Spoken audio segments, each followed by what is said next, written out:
Hi, hello, and welcome. Welcome back to another video about the UK. Today we are going to be learning stuff. I've been recommended this video that will explain the United Kingdom in 5 minutes. This is from a small and upcoming YouTube channel called CGP Grey, and he's got so many subscribers, so I'm pretty sure the information that we will get in the video is pretty accurate. And the video is called Everyone Confuses the UK, Great Britain, and England. And so do I. I mean, I do know a little bit. So my knowledge at this point, England is England. It doesn't include Ireland, Scotland, or Wales. It's just England. But the UK includes all three of those countries. And also there is something about Ireland that it's split in half. But I don't know which half goes where. And I really want to understand everything. Also, knowledge at this point, in my eyes, the UK and Great Britain are the same. I use them as the same words, but I have been told that there are differences by my fellow Doctor Who subscribers. Thank you so much. That there is indeed a difference, and that I always, if I want to refer to everyone, should use the phrase UK in order to include everyone, which was what I did after I got those comments. But I'm really excited to go into this video and find out even more about this topic, and maybe also clear it once and for all in my head. So I'd say, let's just jump straight into it. Welcome to the United Kingdom and a whole lot more, explained by me, CGP Grey. And a whole lot more. The United Kingdom, England, Great Britain, are these three the same place? Are they different places? Do British people secretly laugh at those who use the terms incorrectly? Who knows the answers to these questions? I do, and I'm going to tell you right now. For the lost, this is the world, this is the European continent, and this is the place we have to untangle. The area shown in purple is the United Kingdom. Part of the confusion is that the United Kingdom is not a single country, but instead is a country of countries. It contains inside of it 4 co-equal and sovereign nations. The first of these is England, shown here in red. England is often confused with the United Kingdom as a whole because it's the largest and most populous of the nations and contains the de facto capital city, London. To the north is Scotland, shown in blue, and to the west is Wales, shown in white. And, often forgotten even by those who live in the United Kingdom, is Northern Ireland, shown in orange. Each country has a local term for the population. Oh, so I knew that Ireland was split up in 2 parts, but I didn't know that Southern Ireland doesn't even belong to the UK. Or maybe I forgot about it. If so, I'm very sorry. Sometimes my brain works like a Sith. Everything falls just through. And I'm trying to remember as much as I am taught by this video. England is the red one. Wales is the white one, left to England. Attached to it. There's no water in between. Scotland on the top, blue. There are lots of islands over there, like at the top of Scotland on the north side, there are lots of islands. Are those islands where people really live actually, or are those just islands that do exist but are actually inhabitable? Let me know, I have no clue. And also here is Northern Ireland, which is separated. And this in the middle here, isn't that the Isle of, Isle of Men? Is that what it was? Oh my gosh, my brain, I'm so sorry.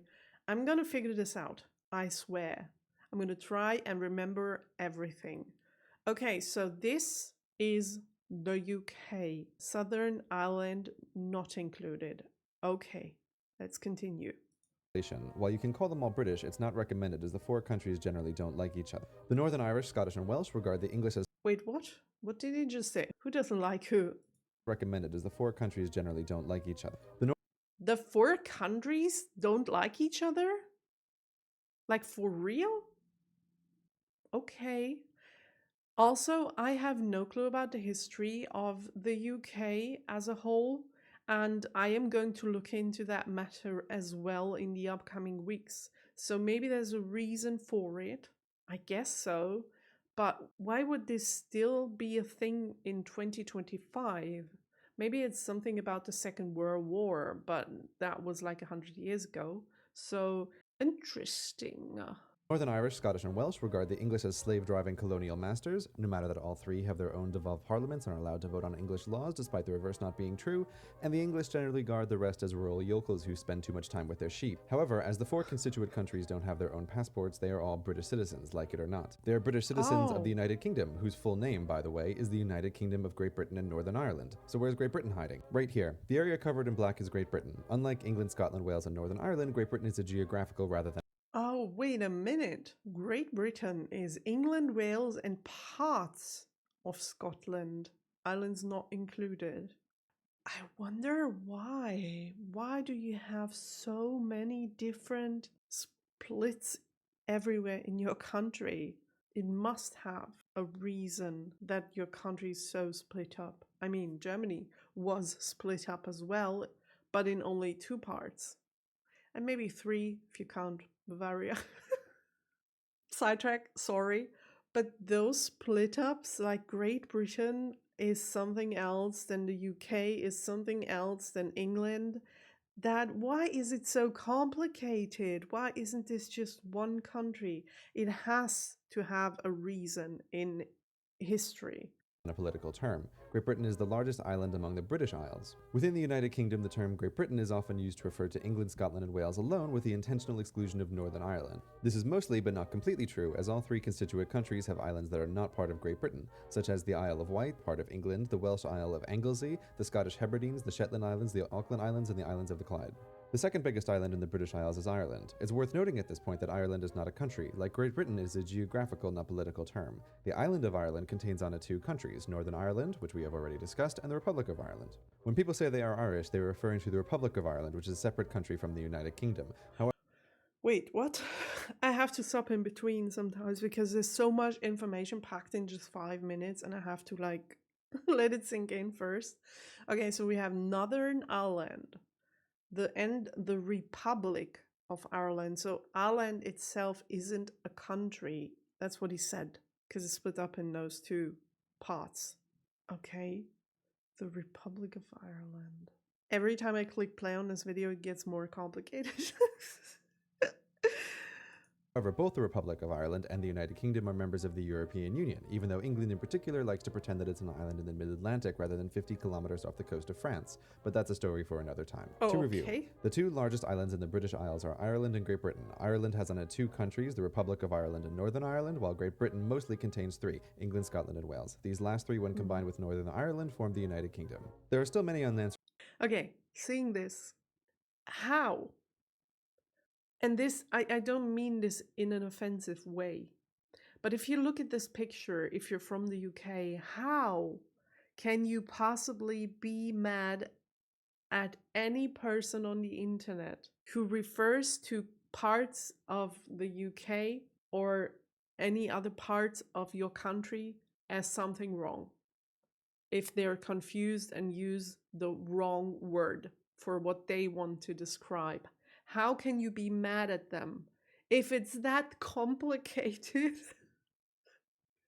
Just be a little forgiving. That's all I'm saying, because this is not easy to remember if you're not from the country. I mean, it's not that complicated either. Now that I see it written out, I will probably remember all of this. But if you never ever heard of something like that, how could you possibly know? That's all I'm saying. Just cut them some slack. questions, such as why when you travel to Canada is there British royalty on the money? To answer this, we need to talk about empire. You can't have gone to school in the English-speaking world without having learned that the British Empire once spanned a fourth of the world's land and governed nearly a fourth of the world's people. While it's easy to remember the parts of the British Empire that broke away violently, we often forget how many nations gained independence through diplomacy, not bloodshed. These want-to-be nations struck a deal with the empire, where they continue to recognize the monarchy as the head of state in exchange for a local autonomous parliament. To understand how they are connected, we need to talk about the crown. Not the physical crown that sits behind glass in the Tower of London and earns millions of tourist pounds for the UK, but the crown is a complicated legal entity best thought of as a one-man corporation. Who created this corporation? God did. According to British tradition, all power is vested in God, and the monarch is crowned in a Christian ceremony. God, however, not wanting to be bothered with micromanagement, conveniently delegates his power to an entity called the Crown. While this used to be the physical crown in the Tower of London, it evolved over time into a legal corporation sole, able to be controlled only by the ruling monarch. It's a useful reminder that the United Kingdom is still technically a theocracy, with the reigning monarch acting as both the head of state and the supreme governor of the official state religion, Anglicanism. Such are the Okay. I really have to watch a separate video about this whole topic because it seems just as complicated, and I think that I am not able, out of this video and all the information that is thrown at me, to understand that. It feels like this is just a glimpse of what lies underneath, and that you have to dig deeper in order to really get what he's saying. Because I'm hearing all this information for the very first time. Like, I know that England or the UK, oh my gosh, I'm already confused. I'm so sorry. I'm so sorry. But that they have a monarchy, I know that. But how all of that happened and all the stuff about the empire, all the history that's underneath, I don't know yet. Because in Germany, in schools in Germany, you don't really hear much about other countries other than Germany, Austria, and the US. If you hear about Second World War, you don't hear much about the history of other countries. Please bear with me.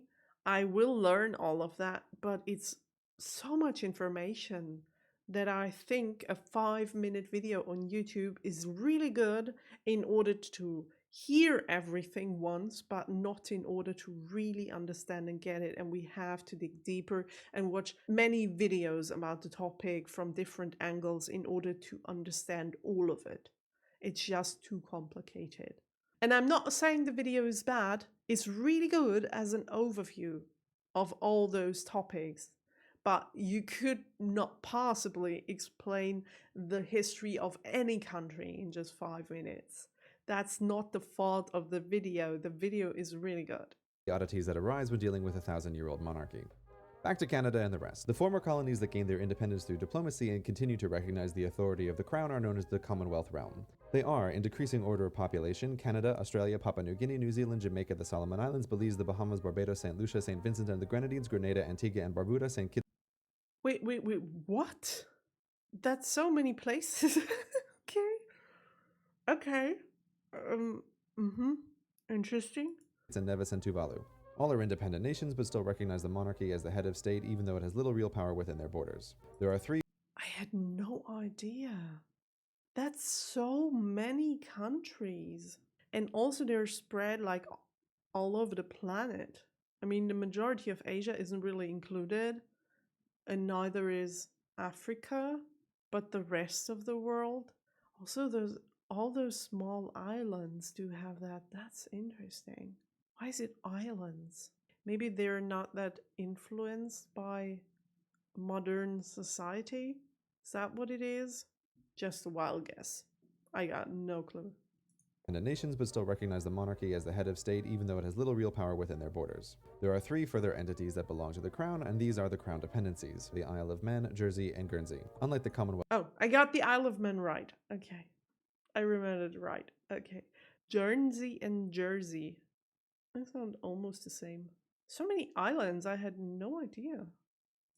Realm, they are not considered independent nations, but are granted local autonomy by the Crown and British citizenship by the United Kingdom, though the UK does reserve the right to overrule the laws of their local assemblies. Are we done now?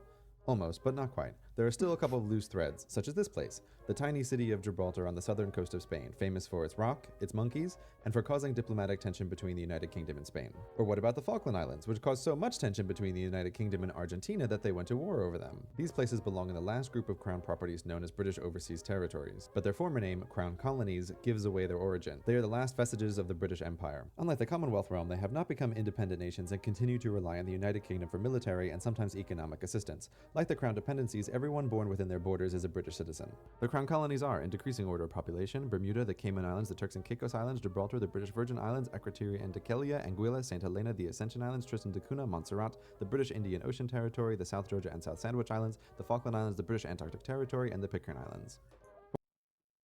And yet again, it's almost islands. That's so interesting.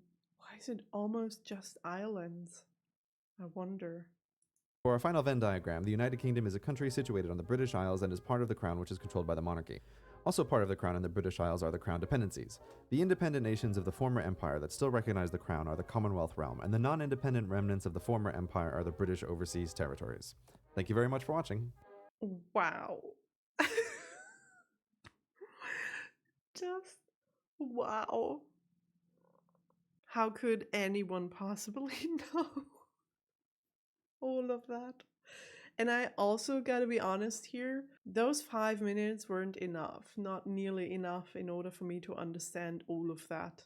First of all, I'm not a native speaker, so him speaking that fast was a little bit hard to understand sometimes when he talked about stuff like monarchy and all of that, and he was explaining it in a really fast way. And me as a non-native speaker, I had problems keeping up with the translating in my brain and also trying to understand what he is saying and also trying to put the pieces together while I'm doing that.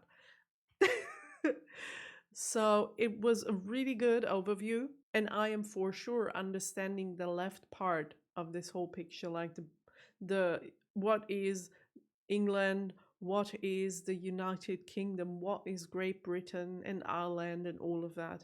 So I understand that 100% now. But those crown dependencies and everything that comes with monarchy is such a foreign topic for me because we don't have that in Germany, that I will have to start learning about this topic from the very start. If you are not from the UK and you are watching this video, did you understand all of this? Is this just a me thing? And also, please don't be angry in the comments. I am not from the UK. I'm trying to learn, I'm trying to improve, but please cut me some slack. I am just starting now. And 1 year from now, I will know a lot more about your country and I want to know more. So I'm learning. Don't disencourage me, please, by being mean in the comments. I'm trying to do my very best here. And I'll see you in the next video. Have a nice day. Bye.